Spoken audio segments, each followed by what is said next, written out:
নমস্কাৰ মই বিনোদ হৈকিয়া স্বাগতম জনাইছো মোৰ চেনেলৰ অন্য এটি ভিডিঅ'লৈ তো আজি আপোনালোকক ইলেক্ট্ৰিচিয়ান যেটো আমাৰ ইন্ডাষ্ট্ৰিয়েল ইলেক্ট্ৰিচিয়ান আমাৰ ব্যাচ আছে সেই ব্যাচটোৰ আমাৰ ৰানিং চলি থকা কিছুমান ট্ৰেইনিয়ে আমাৰ এটা প্ৰজেক্ট তৈয়াৰ কৰি উলিয়াইছিলে তেওঁলোকক কোৱা হৈছিলে যে তেওঁলোকে কিবা এটা মডেল প্ৰজেক্ট যদি কিবা বনাব পাৰে তো সেই সূত্ৰে তেওঁলোকে এই মডেল প্ৰজেক্টটো বনাই ৰেডি কৰিছে তো এটো কি প্ৰজেক্ট বনাইছে কেনেকৈ বনাইছে কি কাম কৰিব ইয়াৰ ইলেক্ট্ৰিক্যাল ফাংশনস খিনি কেনেকুৱা হয় তো এই সম্পূৰ্ণ বস্তুটো এলোকে বুজাই দিব তো এনে ধৰণে আমি বিভিন্ন ধৰণৰ প্ৰজেক্ট বনাই থাকো আপোনালোকক ভিডিঅ'ৰ দ্বাৰা দেখুৱা নহয় তো হে ভাবিলো এটো এটা প্ৰথম চেষ্টা কৰো যে ভিডিঅ'ৰ আকাৰত আপোনালোকক দেখুৱাব পাৰো তো আমাৰ এই স্কিল ডেভেলপমেন্ট ইনষ্টিটিউট গুৱাহাটীত এনেদৰে আমাৰ তিনিটা বেটছতে নতুন নতুন কিবা আমি কৰিবলৈ চেষ্টা কৰি থাকো তো তাৰে এটা প্ৰথম আজি আপোনালোকক দেখুৱাব বিচাৰিছো এই তিনিজন আমাৰ ইন্ডাষ্ট্ৰিয়েল ইলেক্ট্ৰিচিয়ানৰ ট্ৰেইনি হয় এটো কি হয় বস্তুটো স্যাৰ এটো হল গোডাউন ওয়্যাৰিং যেটো আমি গোডাউনৰ ভিতৰত এই বস্তুটো মানে ব্যৱহাৰ কৰো স্যাৰ ইয়াতে মই বনাইছো বুলি ক'লে ইয়াতে চাৰিটা 5mm LED ইউজ কৰিছো এটা 9 ভোল্টৰ বেটাৰি ইউজ কৰিছো আৰু কিছুমান ওয়্যাৰ ইউজ কৰিছো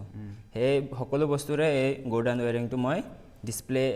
মানে কৰিখিনি দেখাইছো আৰু স্যাৰ তো এটো অলপমান ডেমনস্ট্ৰেচন কেনেকৈ কি কৰিলে কোনটো সুইচ দিলে কি সুইচ লগোৱা আছে হেতু যদি আমি দেখাব পাৰো স্যাৰ এটো হল ওয়ান ওয়ে সুইচ স্যাৰ এটো হল ওয়ান ওয়ে সুইচ আৰু এই তিনটা হল টু ওয়ে সুইচ আমি যেতিয়া প্ৰথমত ঘৰত হুমাওতে প্ৰথম যোনটো সুইচ দিও এইটো হে সুইচটো দিলে প্ৰথম বাল্বটো জ্বলিব মানে ৰুমৰ প্ৰথম বাল্বটো জ্বলিব আৰু সেকেন্ড ৰুমত যাবলৈ হলে আমি এই টু ওয়ে সুইচটো অন কৰিলেহে সেকেন্ড বাল্বটো জ্বলিব মানে সেকেন্ড ৰুমৰ বাল্বটো জ্বলিব আৰু যদি আমি 3 নম্বৰ ৰুমত যাবলৈ বিচাৰো এটো 2 নম্বৰ সুইচটো অন কৰিব লাগিব তো এটো আপোনালোকে দেখিছে তেওঁলোকে ধুনিয়াকে তেওঁ ডেমনস্ট্ৰেট কৰি দিছে বস্তুটো আৰু স্যাৰ 3 নম্বৰ লাইটটো জ্বলিছে মানে 3 নম্বৰ ৰুমৰ লাইটটো জ্বলিল এটা আমি 4 নম্বৰ ৰুমত যালে 3 নম্বৰ সুইচটো অন কৰিব লাগিব আৰু যদি এটা আমি 5 নম্বৰ হলে আৰু লগাব পাৰি কিন্তু আকৌ যদি আপুনি ৰিটাৰ্ন হয় গোডাউনৰ ভিতৰত এবাৰ হুমোৱা পিছত আকৌ যদি ৰিটাৰ্ন হোৱা পিছত সুইচ কিটা যোনটো 3 নম্বৰ সুইচ 3 নম্বৰ সুইচটো অফ কৰাৰ লগে লগে 3 নম্বৰ যোনটো ৰুম হয় হে ৰুমৰ লাইটটো জ্বলিব আৰু 2 নম্বৰ সুইচৰ যোনটো সুইচ হয় হে এটো অফ কৰিলে এটো 2 নম্বৰ লাইটটো জ্বলিব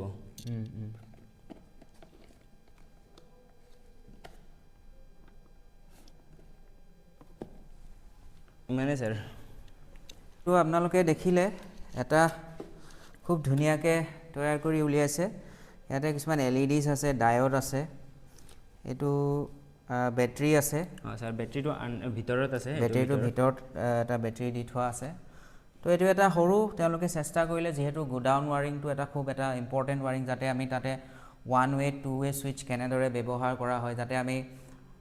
বাহিৰৰ লাইট কোনোবা এটা লাইট অফ কৰিলে 2 নম্বৰ ৰুমৰ লাইট জ্বলি যায় তো সেই সিস্টেমতে এটো গোডাউন ওয়াৰিং বুলি কোৱা হয় তেওঁলোকৰ এটো প্ৰথম তেওঁলোকে চেষ্টা কৰিলে আৰু নেক্সট আমাৰ কন্টিনিউ ব্যাচ চলি থাকিব তো সেই আমি চাও অনাগত দিনত যদি আমি চেষ্টা কৰি নতুন আৰু আপোনালোকক কিবা দেখুৱাব পাৰো আৰু আমাৰ বহুত তেনেকুৱা ট্ৰেইনিং ক্যান্ডিডেট আছে যি নতুন প্ৰজেক্ট আপোনালোকক আমি দেখুৱাবলৈ চেষ্টা কৰি থাকিম তো এনে ধৰণৰ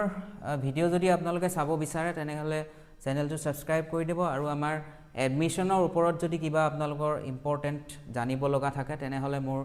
ফোন নাম্বাৰটো দিয়া থাকে সেই নাম্বাৰত আপোনালোকে ডাইৰেক্ট কল কৰিব আদাৰৱাইজ মোৰ ইনষ্টাগ্ৰামত আপোনালোকে DM কৰিব পাৰে ইনষ্টাগ্ৰাম ID মোৰ দি থোৱা থাকে তো আমাৰ আজিৰ ভিডিও এটোৱে আছিল হেখৰলৈকে চোৱাৰ বাবে সকলোকে ধন্যবাদ জনাইছো আৰু আমাৰ এডমিশন বিলাকো চলি আছে এই ব্যাচ কমপ্লিট হ'ব নেক্সট ব্যাচ আমাৰ আকৌ ষ্টাৰ্ট হ'ব তো আগতীয়াকে আপোনালোকে সিট বুকিং কৰিব বিচাৰে যদি আপোনালোকে মোৰ ফোন নাম্বাৰটোত কন্টাক্ট কৰিব তো এটোৱে আছিল আজিৰ ভিডিও ধন্যবাদ